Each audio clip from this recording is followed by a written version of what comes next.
नमस्कार दोस्तों, स्वागत है आप सभी का एक बार फिर हमारी चैनल पर।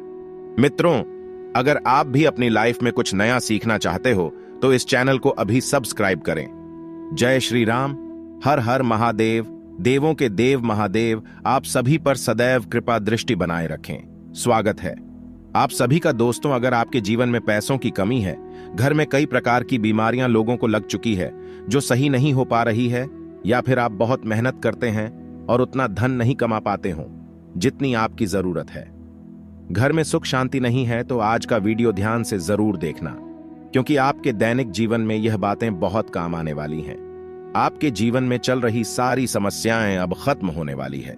इस वीडियो में वह जानकारी आपको बताई जाएगी जो कि आपके दैनिक जीवन के लिए जानना अत्यंत आवश्यक है।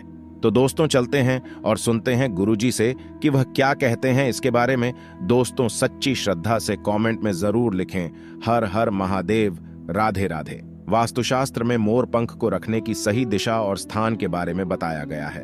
अगर आप अपने घर में मोर पंख को उसके निश्चित स्थान और दिशा में रखते हैं तो यह घर के अंदर की नकारात्मक ऊर्जा को खत्म कर देता है। मोर पंख घर में रखने के बहुत से फायदे हैं, लेकिन धन संपत्ति के आकर्षण के लिए इसका सबसे अधिक उपयोग किया जाता है। अगर आपके घर में पैसे की तंगी है, धन का खर्च अधिक होता है, घर में पैसा नहीं आता है, तो आप अपने घर पर मोर पंख जरूर लेकर आएं और उसे सही दिशा में स्थापित करें। यह निश्चित ही आपके धन में वृद्धि करेगा। वास्तुशास्त्र में घर में कितने मोर पंख रखने चाहिए इसका रहस्य भी बताया है।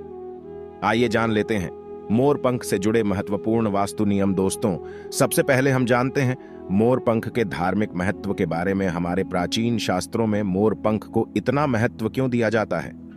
दोस्तों, हमारे प्राचीन पुराणों में मोर पंख को एक चमत्कारिक यंत्र माना गया है। इसका प्रयोग कई प्रकार की तांत्रिक क्रियाओं में भी किया जाता रहा है। तंत्र साधना में इसका प्रयोग करके सम्मोहन, शत्रुनाश तथा बुरी शक्तियों को नष्ट किया जाता था। इसके अलावा ज्योतिष विद्या में भी मोर पंख का प्रयोग किया जाता है। ज्योतिष शास्त्र में मोर पंख से जुड़े उपाय भी बताए गए हैं। आयुर्वेद आदि ग्रंथों में विभिन्न व्याधियों तथा रोगों को नष्ट करने में भी मोर पंख सहायक होता है। मोर पंख घर से बुरी शक्तियां को दूर तो रखता ही है, साथ ही साथ विषैले जानवर मोर पंख के भय से घर में प्रवेश नहीं करते हैं। इसीलिए वन में निवास करने वाले लोग इसे अपने घर के पास रखते थे। मोर से जुड़ी पुराणों में कई कथाएं लिखी हुई हैं। पक्षी शास्त्र में मोर से जुड़ी एक कथा का वर्णन मिलता है। प्राचीन युग में संध्या नाम का एक असुर हुआ करता था।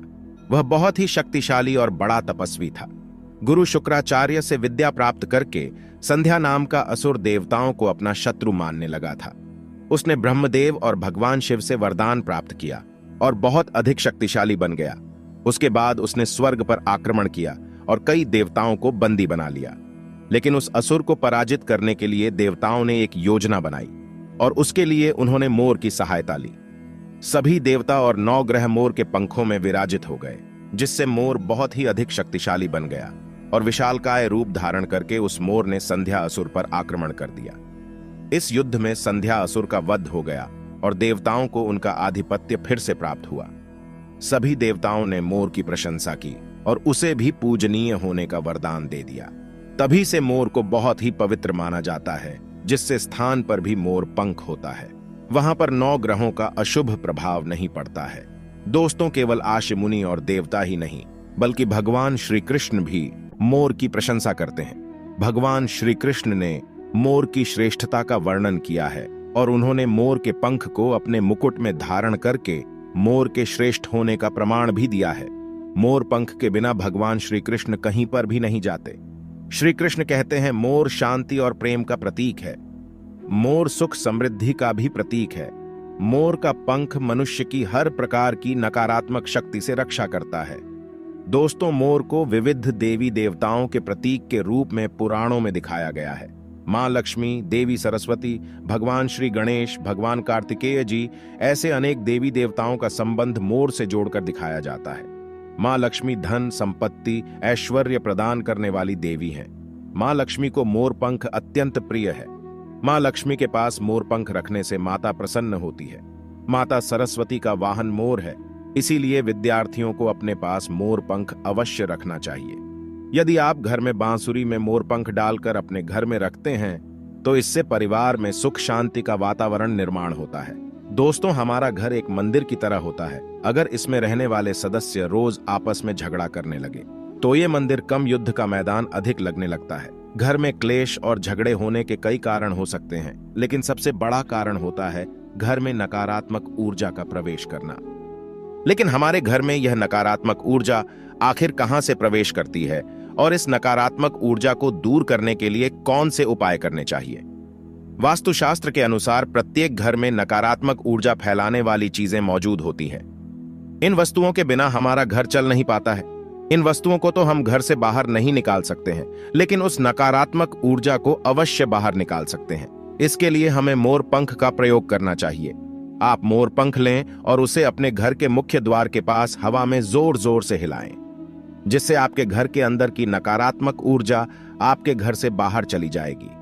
अगर आप रोज सुबह ऐसा करते हैं तो आपके घर के अंदर की संपूर्ण नकारात्मक ऊर्जा धीरे धीरे समाप्त हो जाएगी और आपके घर में सकारात्मक वातावरण का निर्माण होगा। इसी बात को ध्यान रखते हुए आज हम आपको बताएंगे कि घर में वह कौन सी 3 जगह है जहां पर आपको मोर पंख जरूर रखना चाहिए, और इन जगहों पर अगर आप मोर पंख रख देते हैं तो आपके घर में भी सबसे अधिक सकारात्मक ऊर्जा बनी रहेंगी।